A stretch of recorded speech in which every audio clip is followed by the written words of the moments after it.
جِبته وخلّصته، اللي هو خلاص يعني ما عادش في أي حاجة، كلته. ولمّا جِبت الجديد لقيته بقى أحلى وأحلى كمان. ما كنتش متخيّلة إن أنا في وقت هاقدر أغيّر مُرطِّب الشفايف بتاعي. سنين باستخدم نفس مُرطِّب الشفايف ودايمًا بانصح بيه الناس ودايمًا باتكلّم عنّه كتير.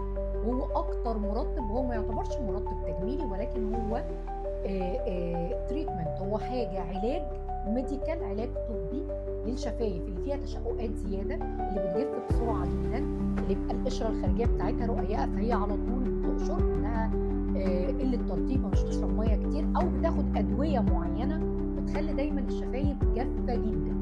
المُرطِّب المُعالج بتاعي هو يورياج lip balm، وده كان أكتر مُرطِّب أنا حريصة إنه لازم يبقى عندي، قبل ما بتخلص عبوة باكون سألت وجِبت غيرها.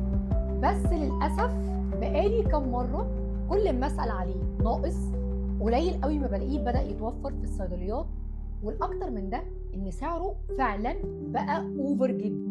عشان كده من آخر مرّة لقيته ناقص في الصيدلية بدأت أجيب البديل المصري، فقُلت خلاص أنا هاجرّب واستخدمه، اللي هو لونا emollient lip therapy. بصراحة لقيته من الحاجات الممتازة وادّاني نفس الeffect، نفس الtreatment، نفس كل حاجة، فترطيبه فوق الروعة، أحلى من مليون زبدة كاكاو ممكن تستخدميها. هو بيحتوي على الshea butter وطبعًا فيه جليسرين وبانثينول وكل المرطبات. الجديد ده لقيته طوّروا فيه أكتر وأكتر، عملوا نفس التصميم بتاع يورياش اللي هو المقشور، عشان يبقى سهل كده شبه الروج، سهل أوي إنِّك تستعمليه.